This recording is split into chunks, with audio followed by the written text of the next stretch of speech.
नमस्कार, चंडीगढ़ से आपका स्वागत है। मैं हूं आशुतोष। आइए सबसे पहले नजर डालते हैं कुछ अहम खबरों पर। प्रधानमंत्री ने कोविड के कम टीकाकरण वाले जिलों के मुखियों के साथ की समीक्षा बैठक।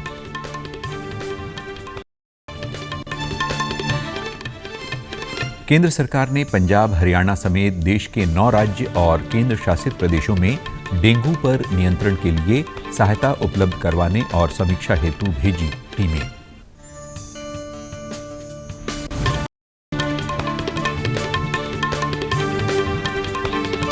और केंद्र शासित प्रदेश चंडीगढ़ प्रशासन द्वारा नीति आयोग के सामने उच्च शिक्षा, पूंजी निवेश और स्टार्टअप्स के संबंध में तथा रोजगार के अधिक अवसर उपलब्ध करवाने के लिए रखे गए सुझाव।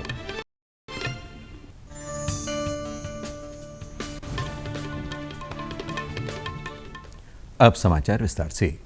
प्रधानमंत्री नरेंद्र मोदी ने आज कोविड के कम टीकाकरण वाले जिलों के मुखियों के साथ वीडियो कॉन्फ्रेंसिंग के माध्यम से समीक्षा बैठक की। ऐसे जिले हैं जहां पर टीके की पहली डोज का दायरा 50% से कम है और दूसरी डोज भी बहुत कम लगी है। इस बैठक में कुछ राज्यों के मुख्यमंत्री भी शामिल हुए। प्रधानमंत्री ने बैठक के दौरान कहा कि टीकाकरण अभियान के तहत एक दिन में लगभग 2.5 करोड़ टीके देश में टीका लगाने की सामर्थ्य का पता चला है। उन्होंने कहा कि पहली डोज के साथ साथ सभी को दूसरी डोज लगवाने पर भी उतना ही ध्यान देना होगा।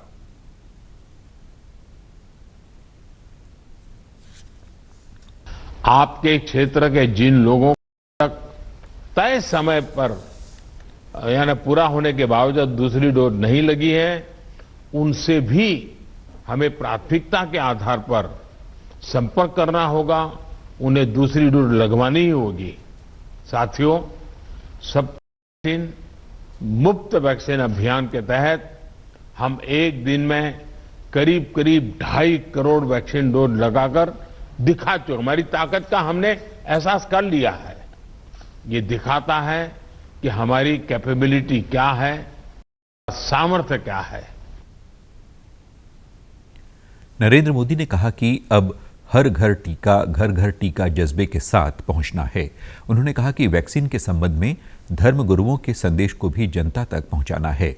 प्रधानमंत्री ने टीकाकरण अपनाने के लोगों को अधिक से अधिक जागरूक करने पर भी बल दिया। केंद्रीय शिक्षा मंत्री धर्मेंद्र प्रधान ने आज देश भर में शिक्षकों के टीकाकरण की स्थिति और स्कूलों को फिर से खोले जाने की समीक्षा की। उन्होंने कुशल पारिस्थितिकी तंत्र के अंतर्गत टीकाकरण की स्थिति की भी समीक्षा की।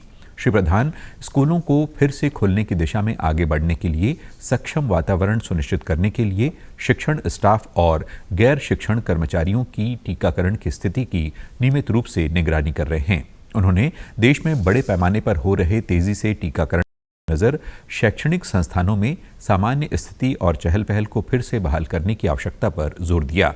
अब तक अधिकतर राज्यों ने सभी कक्षाओं के लिए स्कूल खोल दिए हैं और 92% से अधिक शिक्षण कर्मचारियों का टीकाकरण किया जा चुका है। केंद्र सरकार के तहत आने वाले स्थानों में 96% से ज्यादा शिक्षण कर्मचारियों को टीका लग चुका है। इस बैठक में कौशल विकास और उद्यमिता राज्य मंत्री राजीव चंद्रशेखर और शिक्षा राज्य मंत्री राजकुमार रंजन सिंह भी मौजूद थे। राष्ट्रव्यापी टीकाकरण अभियान के अंतर्गत अब तक 107 करोड़ लाख से अधिक कोविड टीके लगाए जा चुके हैं। स्वास्थ्य मंत्रालय ने बताया है कि पिछले 24 घंटों के दौरान 41 लाख से अधिक कोविड टीके लगाए गए। इसी दौरान 11,903 कोविड के नए मामलों की पुष्टि हुई। वर्तमान में 1,51,209 कोविड रोगियों का रहा है। ये संख्या पिछले 252 दिनों में सबसे कम है। स्वस्थ होने की दर 98.22% हो गई है। कल 14,159 रोगी कोरोना से स्वस्थ हुए। अब तक 3,36,97,000 रोगी ठीक हो चुके हैं। संक्रमण की दैनिक दर 1.11% है। देश में अब तक 61,12,00,000 से अधिक नमूनों की जांच की गई। कल 10,68,000 से अधिक नमूनों की जांच की गई। केंद्र सरकार ने राज्यों और केंद्र शासित प्रदेशों को अब तक 114 करोड़ से अधिक कोविड टीके निःशुल्क उपलब्ध हैं। मंत्रालय ने बताया है कि 14 करोड़ 68 लाख से अधिक कोविड टीके उनके पास शेष हैं। केंद्र सरकार ने हरियाणा, पंजाब समेत 9 उन राज्यों और केंद्र शासित प्रदेशों जिनमें डेंगू के अधिक मामले पाए गए हैं, वहां उच्च स्तरीय मेडिकल टीमें भेजी हैं। ये डेंगू प्रभावित क्षेत्रों में बीमारी पर काबू पाने और इलाज संबंधी सुझाव देंगी। 1 नवंबर को केंद्रीय स्वास्थ्य मंत्री डॉक्टर मनसुख मांडविया की अध्यक्षता में हुई बैठक के बाद टीमों को इन राज्यों में भेजने का फैसला लिया गया। इन टीम में पानी से फैलने वाली बीमारियों पर पाने के विशेषज्ञ और अन्य माहिर शामिल हैं, जिन्हें बीमारी से संबंधित दवाइयों, इसका शीघ्र पता लगाने, कीटनाशकों की उपलब्धता और पानी से फैलने वाली बीमारी से बचाव के लिए किए जाने वाले उपायों के संबंध में पता लगाने को भी कहा गया है।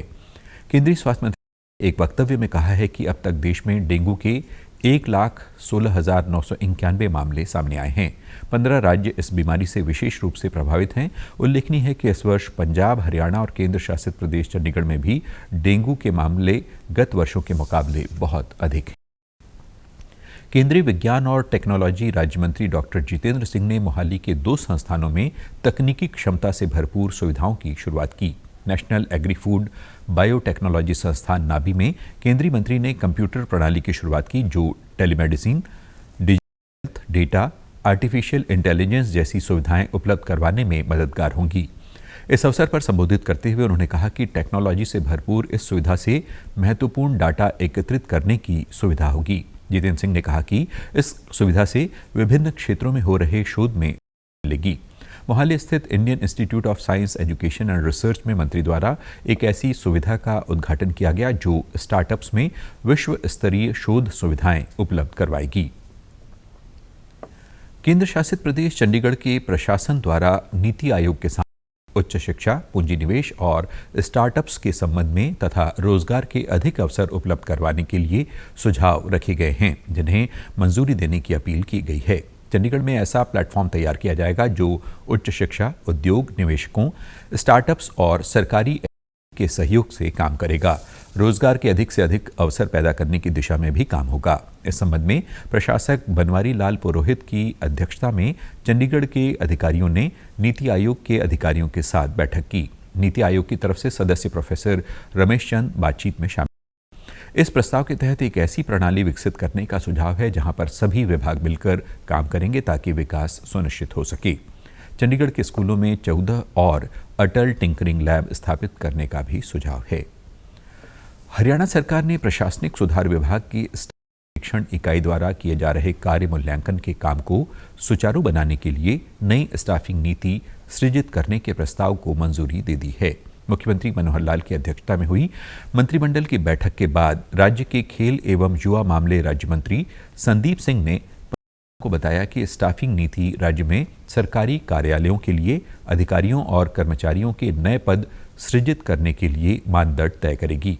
मुख्य कार्यकारी अधिकारी मनरेगा योजना का जिला कार्यक्रम समन्वयक पद नामित करने के संबंध में फैसला ले सकेगा। हरियाणा ग्रामीण रोजगार गारंटी योजना 2007 में संशोधन किया है।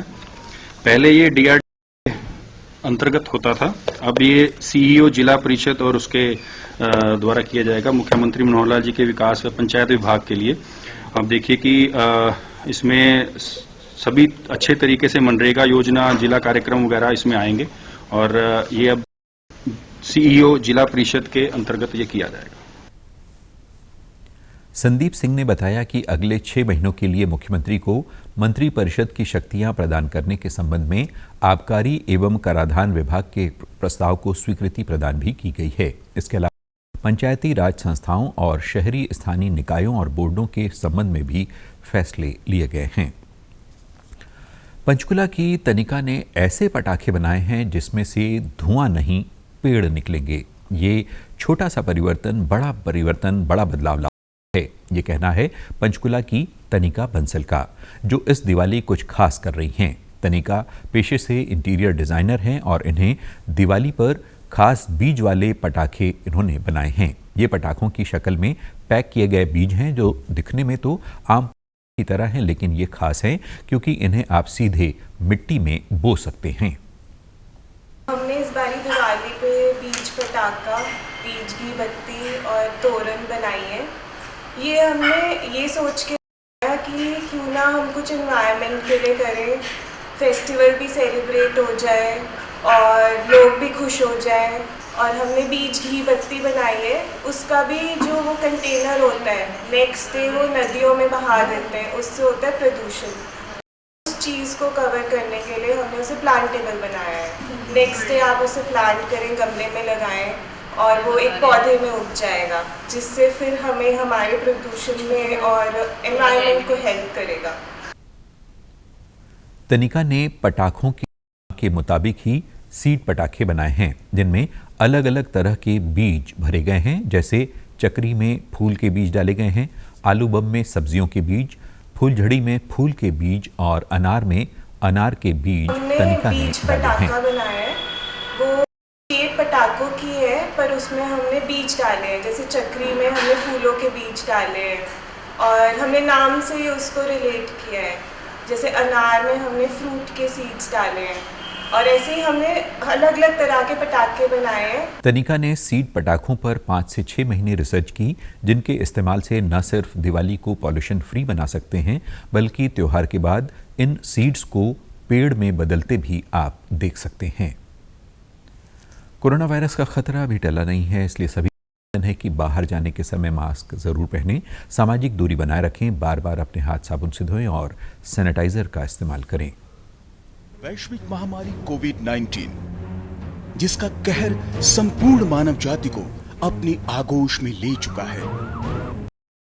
फेस मास्क कोरोना से रोकथाम का सबसे प्रभावी उपाय साबित हुआ है।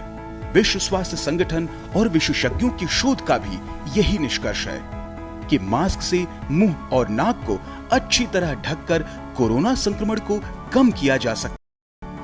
कोरोना संक्रमण से बचाव के लिए मास्क पहनने के साथ ही जरूरी है मास्क को सही तरीके से पहनना। बहुत से लोग मास्क से नाक और मुंह को सही तरीके से नहीं ढकते हैं, जिससे संक्रमण का खतरा बना रहता है। बिना मास्क या फेस कवर के घर से बाहर निकलने की अभी कल्पना करना भी सही नहीं है। Mask up India.